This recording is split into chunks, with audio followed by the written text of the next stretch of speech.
Hello folks, I'm Maros, Adamec, and with me today is Alec Oppenheim. Together, we're pleased to present the 30-Minute Drill, a weekly talk show designed to bring the people of Wayne Hills their professional as well as their high school sports fix. All right, so today we're going to be covering AFC draft picks. First off, we have Laremy Tunsil out of Mississippi, drafted by the Miami Dolphins, and recently ran into a little bit of trouble in the NFC draft. Can you expand upon that for us, Alec? Yes, there was a video found of him. He was doing a bong. He was on a bong. He was smoking. It is not what you want. Teams do not want to see that. Due to that video that leaked right before the draft, his draft stock fell a few picks, and it was very bad for him. Yeah, obviously, projected top 5 draft pick. Can we see that graphic for a second? You see plummeted to pick 13. Not really a plummet for anybody else, but in terms of the millions of dollars potentially gained from a lottery pick, obviously took a huge loss there in the terms of monetary situation. But you know, Laremy Tunsil in training camp now, he's really taken strides to correct his previous bad behavior, and you can see that he's really taken it seriously start of the NFL season. Yes, I agree. He has to, but he's in Miami. There's a lot of parties going on there, and we don't want to see him repeat what he did, what was found in that video, because we want him to have a long career, and we don't want to happen to him what happened to Johnny Manziel with those parties and not showing up to practices and just not following the rules. Obviously, a huge problem when it comes to NFL. There's always the cancer that is infecting potential NFL All-Stars. But, you know, hopefully Laremy Tunsil, like you said, is not going to go down the path of Manziel, and hopefully takes a positive mindset in the start of this season and the years coming. All right, so next we have Artie Burns. Can we see his graphic? Drafted also out of Miami, this time for the Pittsburgh Steelers, cornerback. Athletic sort of guy, 4'6", 40-yard dash. But unfortunately, due to the death of his mother and incarceration of his father, he's faced some difficult situations at home and not really shown the work ethic needed for a successful cornerback career in the NFL. But the Steelers, you know, it was a real big gamble because you never know whether it's due to the circumstances at home or due to the actual person that the work ethic's not there. I think it is not because of the work ethic. I think it's because of what is happening in his personal life. Because, I mean, it's hard to come back from your mother's death and your father's incarceration. If he really wants this, he wants his career to go well, he will push past these things that have happened to him, and he will try hard to succeed in the NFL for the Steelers. Yeah, you know, hard work trumps all, and the draft process, it's not just draft pick face value. You get the interview process. You get to see a lot about the draft pick before it comes in. So I'm sure the Steelers took an educated risk here and potentially pay off. It'd be interesting to see how Artie Burns is going to recover going into training camp. All right, so next up we have Miles Jack. Sorry about that. Of the Jacksonville Jaguars. Out of UCLA. First, second round pick of the draft this year that we're covering. 36 overall out of Bellevue. You know, left back, he's had leg problems. He had the microfracture surgery. So there's a video of him dunking a basketball, if that counts for anything. You know, probably on the up and coming path, you will. He's on the road to recovery and looks to be a successful pick this year. Yeah, I'm not sure if he was projected at one point in the draft to go in the top 5, but because of his leg problems, he could potentially have microfracture surgery at any time in his career. Like, it could happen in his first year, it could happen in his 8th year. It doesn't matter. Like, the Jaguars took that risk, and I think it could potentially pay off. Because I don't think that it's going to really affect him because of that video of him dunking the basketball, and it shows that his legs are pretty sturdy. And with that pick, they had a great first 2 rounds. The first round they got Jalen Smith. Second round they got Miles Jack. Those are amazing 2 picks. You know, NFL, it's a game all about educated risks, and the draft is the highlight of that process. So you can never be positive with your picks. All right, that's about all the time we have to cover this year's AFC draft picks. As the new season approaches, with it comes an opportunity for sophomore talent to shine. And when we return, Alec and I will have coverage on next year's breakout AFC talents. Recycling Wayne Hills. Why would you waste a perfectly good opportunity to save the earth by throwing out this plastic? Makes no sense to me. Join the conservation celebration like this young man. You'll see that recycling's the bomb. Everybody's doing it these days. Oh, and don't be like this loser. Forget to shut off your lights before you leave. That's simply absurd. Just because you save power doesn't mean it's never lit. Thank you, Wayne Hills, and remember to be energy conscious. Welcome back to the 30-Minute Drill, where we're about to dive into the star returning players in the AFC. All right, so first and foremost, we have the superstar quarterback, or maybe to-be superstar quarterback, in Marcus Mariota, the Tennessee Titans. Obviously a stellar West Coast quarterback, great slant routes. Seeing him play, the first thing comes into my mind is Wes Welker would be a fantastic receiver if, NFL is a fantasy world. You have 19 touchdowns, 10 interceptions last year. Hopefully you could improve on that.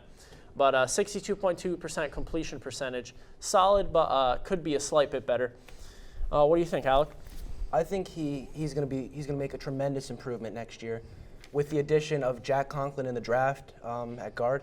They added DeMarco Murray at running back and Derrick Henry, and they also added Rashard Matthews at wide receiver, who was previously on the Dolphins.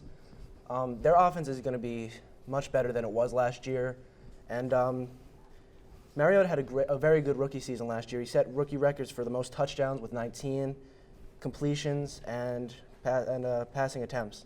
And, the Titans really have potential to make a lot of things happen here because, it's not all quarterbacks here. With a solid receiving core, you can make a lot of things happen. Just look at the Jets, for example, last year. Fitzpatrick, not exactly a superstar talent, but with Eric Decker and Brandon Marshall. Yeah, Brandon Marshall. They made a lot of things happen out of not a lot of potential going into the season. So with a solid quarterback, the Titans could have an offensive explosion next year. All right, up next we have Carlos Williams of the Buffalo Bills. Can we see that graphic? 7 touchdowns, 93 rushing yards. A solid rookie season, nothing spectacular, but once again, like you were mentioning before we aired about LaShawn McCoy's weaker season, he's a potential to step in and make a lot of things happen. Yeah, LaShawn McCoy, throughout his career, he's been very injury prone. He's missed a lot of games throughout his career, and he's not the same running back he was in Philadelphia. Okay, he's much older, and he's not as explosive as he was. Carlos Williams is younger. He was drafted in the 5th round last year. He could be very good. I mean, in addition to the rushing yards and everything, the touchdowns and everything, he had 96 yards and 2 touchdowns on 11 receptions last year.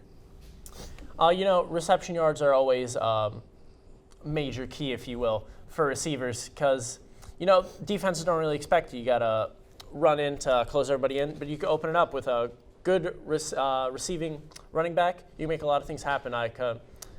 The way I see it, it's almost like a spot-up center in the NBA who could shoot threes. It really adds a lot of diversity to your playbook.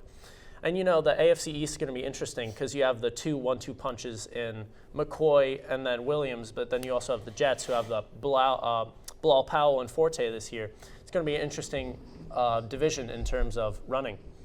All right, so up next we have Devontae Parker of the Miami Dolphins. Can we see that graphic? Less than stellar performance compared to Williams. He's got 3 touchdowns, 26 receptions. All right for a rookie receiver, but nothing fantastic. Yeah, he missed most of his season with a foot injury last year. So I mean, it's astonishing that he even played a game that year, and he played very well at the end of the season. He caught 22 of 37 passes for 445 yards and 3 touchdowns during weeks 12 to 17. That's very impressive for a rookie. Especially when you consider that the Miami Dolphins had a Ryan Tannehill who struggled last year, to put it lightly, and hopefully with an improved 2016-2017 campaign, you could see a lot more reception yards for a hopefully injury-free Devontae Parker. I agree, but Devontae Parker, I think he could also be. He's very explosive. He's a very big, deep threat. In college, he got a lot of deep balls, and with Jarvis Landry on the other side, he's a Pro Bowl receiver on the other side. They're going to double cover. They can't double cover him and Parker, so one of them's going to get the ball. All this offensive firepower on every team here in the AFC East, it'll just be really interesting to see coming down the stretch, coming into the new year, Super Bowl season, how the AFC East is going to shake up in terms of playoffs. You obviously have the Patriots, favorite to take the division. But, that wild card spot's up for grabs, and I'd put money on an AFC East team grabbing it. I don't know about that one. I'd say maybe the Chiefs taking it, or maybe the Steelers or the Bengals. It's all out there. With the AFC all accounted for, it's time for an additional segment of the 30-minute drill, your regular high school sports update. Coming off of a positive 2015 campaign, head girls soccer coach Greg Rayberger is looking to continue success for the Patriots. After the break, we'll be back with a preview of what's to come for our girls on the pitch next season.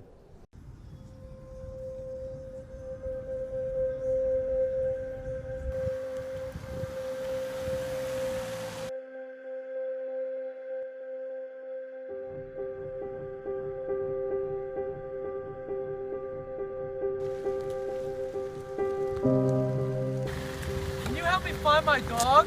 No. I lost my dog. Hey, you want some candy?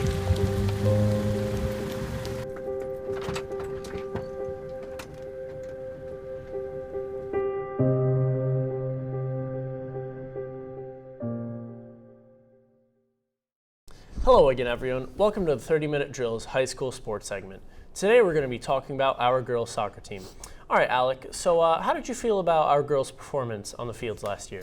Well, last year they did a very good job. They were very explosive on the field. They were getting those goals, making passes they needed to make, and as you could see, it showed. Their overall record last year was 10-0. I mean, in the conference division, it was 10-0 last year, and overall it was 17-4. That's very impressive. And I know they have a lot of seniors that have graduated this year, but they have a lot of returning seniors coming up for next year. So I think they can pull through and do very well again next year. Yeah, obviously got their talent stockpiled. Let's see that graphic. All right, so 10 conference wins, as you mentioned, 17-4 2015-2016 record, 13 returning seniors, which is obviously a lot. In terms of their performance against crosstown rivals Valley, you have a 3-1 head-to-head record. So they look to be in a good position for obviously the Valley matchup, and in the county look to be formidable too. You got a lot of returning seniors amongst that 13 that aren't just first-year varsity players, but second, third, and maybe even fourth year. So you got a lot of experienced talent, and I could see the Lady Patriots, forming a solid run in the league, county, and maybe even state tournaments. Yeah, maybe. So you see, you have Taylor Rodriguez, not just the one sport, but you have the 3-sport varsity athlete with basketball and lacrosse. And obviously you have Siobhan O'Sullivan, forever formidable in goal. So, the girls soccer team, they're really shaping up to be impressive here. You have returning seniors in all positions. Obviously, I mentioned O'Sullivan and net. You have the Caparuccios at midfield. And then Liv Prusakowski over there in defense. So top to bottom, the Patriots are just, offensively, defensively, and moving the ball. I'd say they're pretty stacked. You'd be looking at a potential county title favorite here. Yes, I agree. They're exuding talent. I mean, Taylor Rodriguez is just a phenomenal athlete. 3 sports, basketball, soccer, and what was the third one? Lacrosse. Lacrosse. That's very impressive. I don't know many people that can do 3 sports like that. She's on varsity for all 3 of them. And Siobhan O'Sullivan, she is just so athletic. She's so quick. She knows exactly what she's doing. She's very smart on the field. She knows exactly what's happening during the play. A lot of these girls have experience from playing club soccer. So Wayne, obviously a very football-rich atmosphere in both sense of the words, American and European football on the boys and girls side of the field. So, people watching high school sports, I wouldn't be too worried about the girls' performance on the field this year. Obviously, you have the 17-4 record, but you could tell that it's not just pure talent. Coach Greg Rayberger also worked very hard to keep these girls in shape throughout the year. You always hear talks throughout the school about the brutal preseason workouts they have. And you could tell it's evident by their performance against, let's say, Clifton last year in the county title. It wasn't a smashing victory. It wasn't like a 6-0 blowout. It was a 2-1 hard-fought, grinded-out win. And you could just, the work ethic is evident day in, day out. After school, you always see them right after the final bell until like 4:35, working hard out there. So it's great to see from a student atmosphere. You could tell the girls are working hard, and it really pays off in the end when you get to gather up as a student body and go ahead and celebrate those county titles, league titles, and maybe even state titles. Even just going to the sectional final, it's just a great atmosphere around being around a successful team like that. Yeah, I agree. Coach Rayberger has done a very good job bringing these players together, making them feel comfortable around each other. They're like a big family. They're very comfortable. They have a lot of chemistry together because they've been playing together for so many years, and it's just a great thing what they have. Yeah, they had a good system together. All right, as Alec and I sign off, there's still more to come in terms of NFL action as well as news from our own school. Stay tuned for Terranova and Amarjot Singh's coverage of the NFC as well as a boys soccer preview. Until next time, Wayne Hills, this has once again been Maros, Adamec, and Alec Oppenheim for the 30-minute drill. Welcome back to the 30-minute drill. I'm Frankie Terranova alongside my good friend Amarjot Singh, and we'll be discussing our team we think will win each division in the NFC.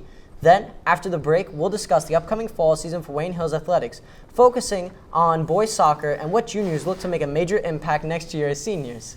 So, to start off, we're going to talk about the NFC West, a real powerhouse division with the Cardinals, Seahawks, and the Rams, but they're also the 49ers with their bring-in of Chip Kelly to be the head coach of that team. So if we look at the graphic right there, real tough teams to beat here. But if you were to pick one, who do you think is going to win the division? Well, Frank, I got the Seattle Seahawks. One reason being, such a great team, both offensively and defensively. Pete Carroll knows what he's doing. He's been to the Super Bowl in the last 4 years. He's been there twice. Richard Sherman, real great cornerback. He's always giving receivers problems. And I think even though they did lose Marshawn Lynch, they have enough talent to bring him back to glory. Yeah, definitely a backfield that is still very good without Marshawn Lynch, with Thomas Rawls, who really had a great season last year. But also Russell Wilson, former Super Bowl winner, is real great as he has over 4,000 yards last year. If we get that graphic back up, you can see the real stats that he's created for his players. Is Doug Baldwin, over 1,000 yards, creating 26.4 points per game, tied for fourth in the league, and 378 yards per game. Definitely great numbers, but something that makes Wilson a real threat is the fact that he can pass for a great number of yards, but he also has that running game, like guys like Dante Culpepper and Michael Vick, but we know what happened to him. But definitely could be great quarterbacks.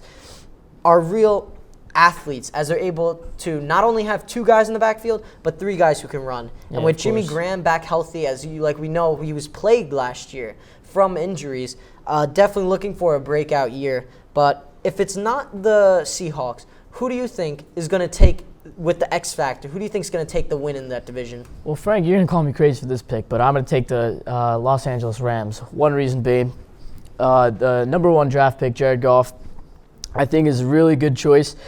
Jared Goff had a great college seasons. He can lead this team to big things.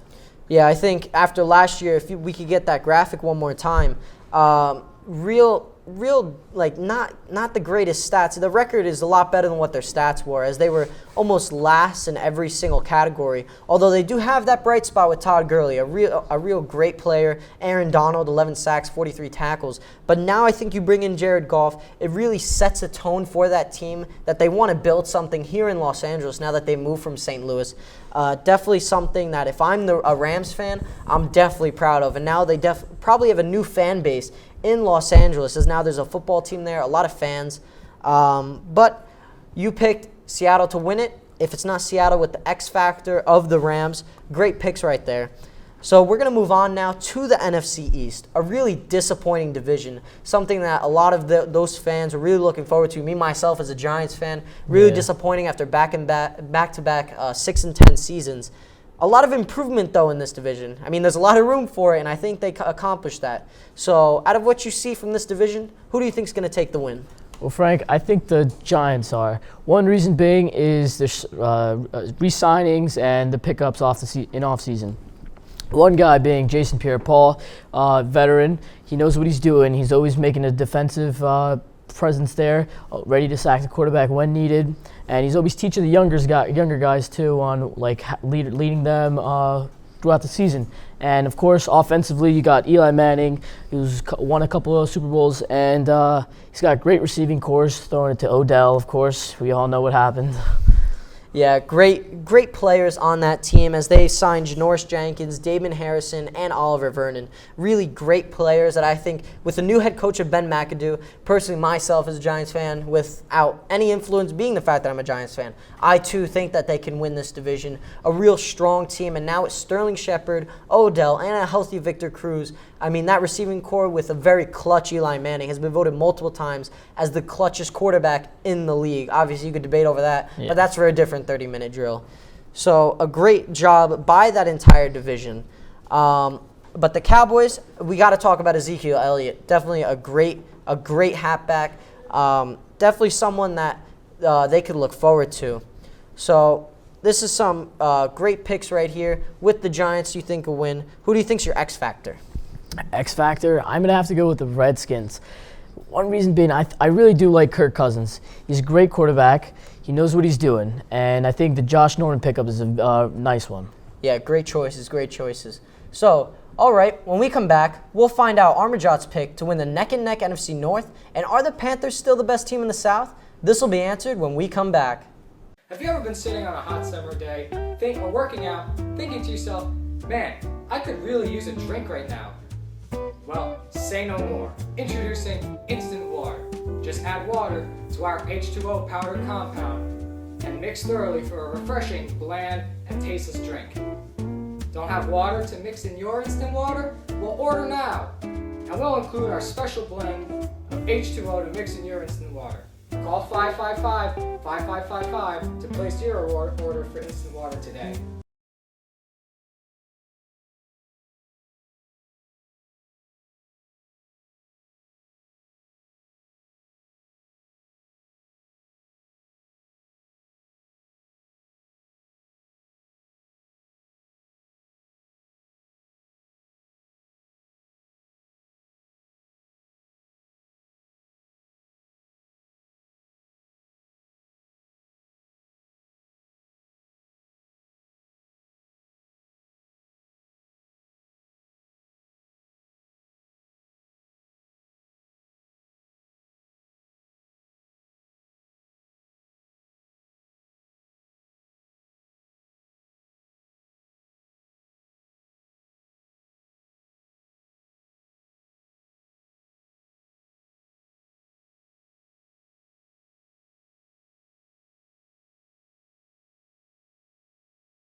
Welcome back to the 30-minute drill, where we'll be talking about who we think will win the NFC South and who will take the crown in the neck-and-neck NFC North.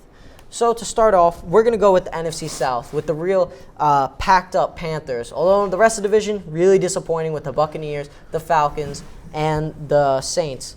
But the Panthers are that dominant team that really controlled that division with 14 straight wins. Who do you think, based on that, is going to win that division? I still think I'm going to go with the Panthers because I think the Panthers are a very versatile team. They've got both of the offensive power and the defensive power.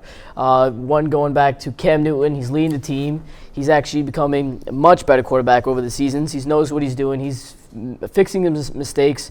And Luke Kuechly being a leader of that defense, he's really leading the young guys and teaching them the new stuff. Yeah, if we could get that graphic for the NFC North, you'll see how dominant the Panthers really were. At 31.2 points per game, that was first in the league, along with 16th on the all-time list.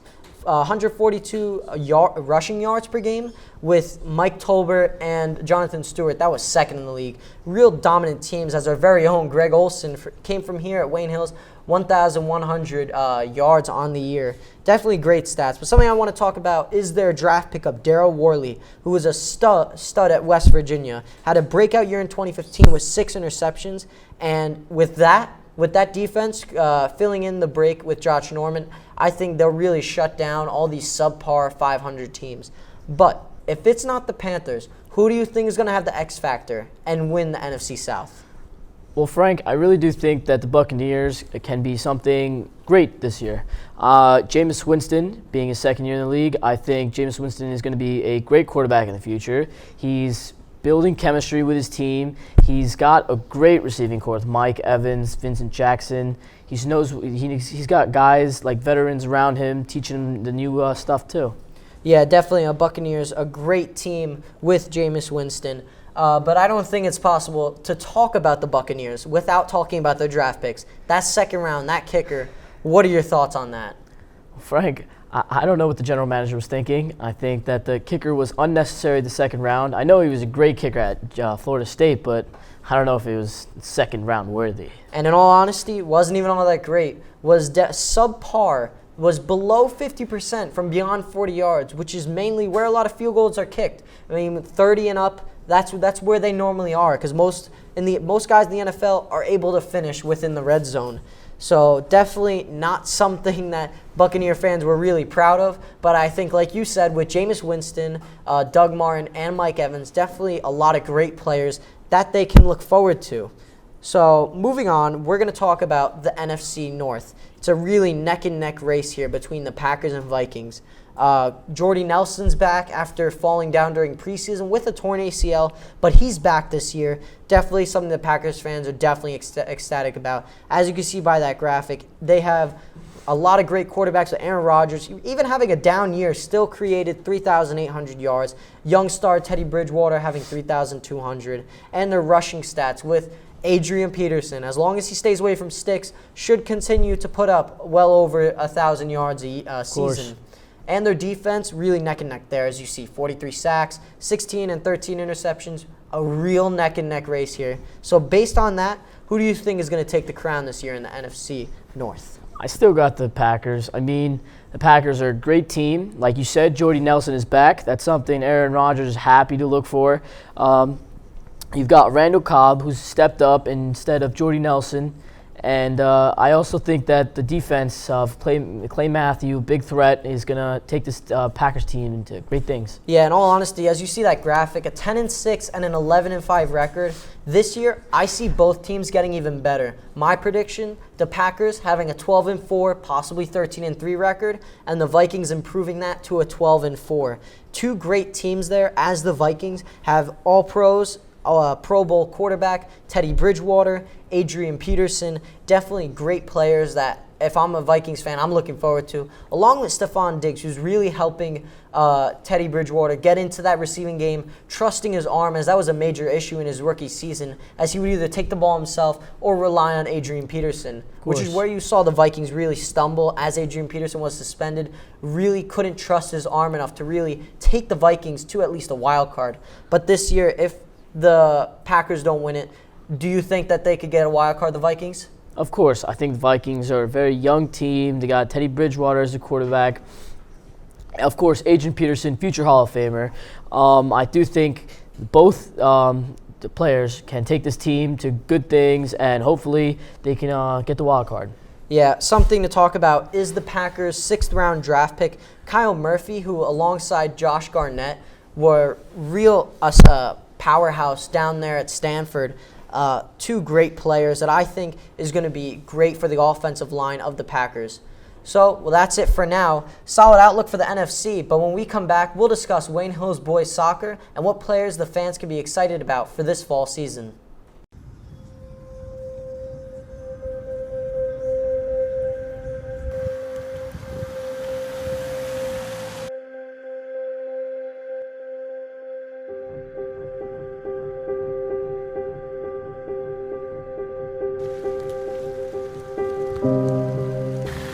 Can you help me find my dog? No. I lost my dog. Hey, you want some candy?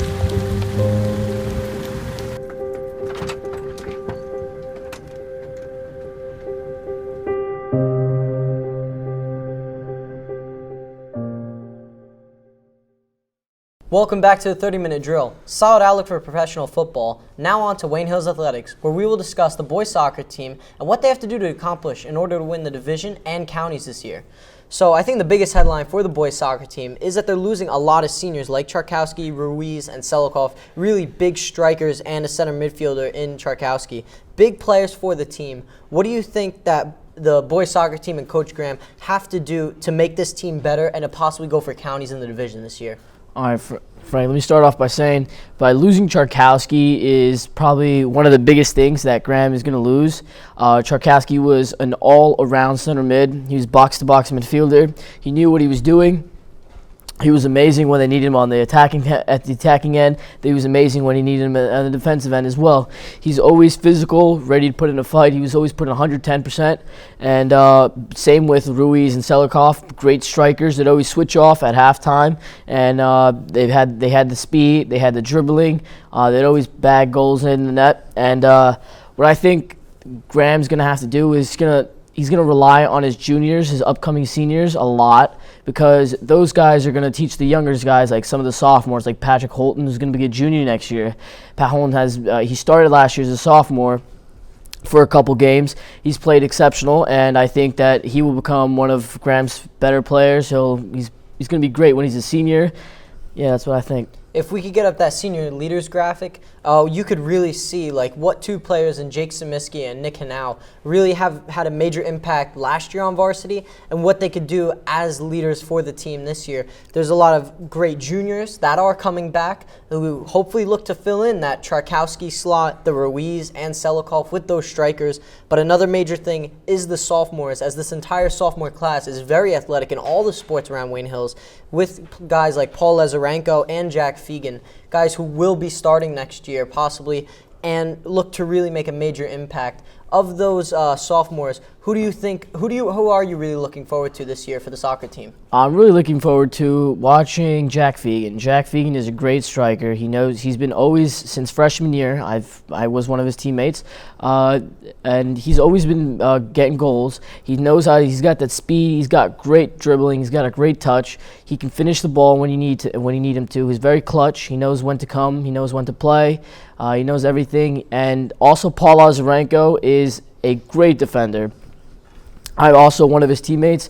Playing with him was probably a great experience because I think that he'd always have my back, me being a left mid. He's my left back. I always had him, and he'd always protect me whenever I was exposed, and I think he's going to help out varsity a whole lot. Yeah, definitely a lot of chemistry with you guys. But another major position that needs to be filled now. Senior Dom is going, leaving. Definitely a great player for the boys soccer team. What is Coach Graham going to do to try and fill that hole? I think goalkeeper, he's going to have to rely on either sophomore becoming a junior Nico Torelli, who has been improving as the years have gone, and also junior who's going to be a senior Rami Bazooka, who's actually improved a lot over the last season, saving more than like 8 goals per game probably, because a lot of shots coming at him, and he knows what he's doing. Hopefully Rami can step up and become that hole that needs fixing. Well, that's their defense, and actually the number's over 10 saves. If we could get that soccer graphic one more time, you could really see the offense, the amount of shots that this Wayne Hills team takes, with Jake Samiski being on the offense in double digits in shots. Nick Hanau, even though he's on defense, still has a couple of shots and even a goal under his belt. Definitely a push that I think Coach Graham is going to start making this year, trying to get this offense to really be sparked up, as they don't have a whole lot of seniors coming back next year, but the kids that do are really impactful. Anything else you'd like to say on the boys soccer team? I do think that the boys soccer team will have a great season next year. I think there's going to be great talent that's coming up, and I think that, like you said, I think Jake Semeski, one of the captains this year, will step up big time. He's always been there. He's been a sophomore. He's been on varsity for this is going to be his 3rd year now, and he's very clutch. He knows what he's doing. And same with Nick Hanau. He's been on varsity for 4 years, all 4.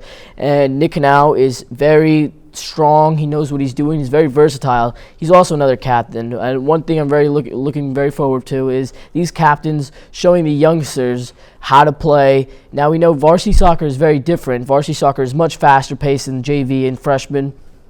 So you know that everyone's going to have to be running down and up the field constantly. It's a back and forth game, and you got to be ready to attack, defend at whatever time in the game. Yeah, definitely a great outlook for boys soccer. Well, that's all for the 30-minute drill. I'm Frankie Terranova alongside Amarjot Singh with Maros, Adamec, and Alec Oppenheim. We'll be back this September for the upcoming NFL season and to go over all the fall sports at Wayne Hills.